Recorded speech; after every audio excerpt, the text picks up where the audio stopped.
The virus outbreak on a cruise ship now has climbed to 11 reported cases. በአትላንቲክ ውቅያኖስ በሚጓዝ አንድ የቱሪስት መርከብ የሃንታ ቫይረስ መከሰቱ ሰሞንኛ ጉዳይ ሆኗል። የወረርሽኙ መከሰትን የዓለም ጤና ድርጅት ግንቦት 2026 ያረጋገጠ ሲሆን ቫይረሱ እንደ ኮቪድ-19 እና ሌሎች ከባድ ወረርሽኞች ግን ተስፋፊ ያለመሆኑን ጠቁሟል። በኤምቪ ሆንዲዩስ መርከብ የተከሰተውና የመተንፈሻ አካልን የሚያጠቃው ሃንታ ቫይረስን ለመቆጣጠር እየተሰራ መሆኑም ተጠቁሟል። በአሜሪካ የበሽታዎች መቆጣጠሪያና መከላከያ ማዕከል ሲዲሲ መረጃ መሰረት ቫይረሱ የሚተላለፈው ቫይረሱን በሚሸከሙ አይጦች ሽንት፣ ምራቅና ከነሱ ጋር በሚደረግ ንክኪ ነው። በሽታው የሚከሰትበት ቫይረስ በከፍተኛ መጠን የሚገኝባቸው የዱር አይጦች መሆናቸው ሲገለጽ እንደ ቢሮ ማውዝ ያሉ የአይጥ ዝርያዎችና የኖርዌይ አይጦችም ይጠቀሳሉ።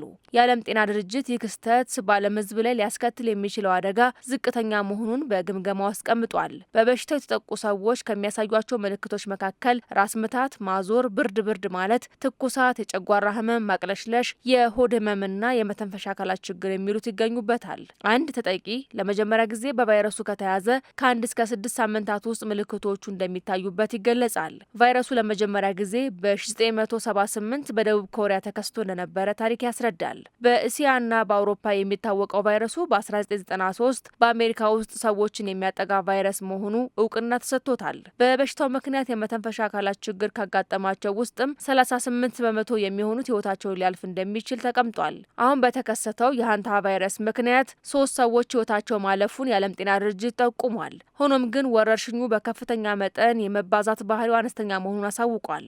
በደች ሆስፒታል በመርከቧ ከተጠቁት ውስጥ አንዱ በታከመበት ወቅት 12 ሰራተኞች ለቫይረሱ ተጋላጭ መሆናቸውን የቢቢሲ ዘገባ ይጠቁማል። ሰራተኞቹ የታካሚውን የደምና የሽንት ናሙና በጥንቃቄ ባለመያዛቸው የተከሰተ ስለመሆኑም እየተገለጸ ነው። በአትላንቲክ ውቅያኖስ የተከሰተው ቫይረስ እንደ ካናዳ፣ ጀርመን፣ ሲንጋፖር፣ አሜሪካና ዩናይትድ ኪንግደም ያሉ ሀገራት በቫይረሱ የተጠቁ ተጓዦች በማስተናገዳቸው ይበልጡኑ ጥንቃቄ ማድረግ እንደሚገባ ተገልጿል።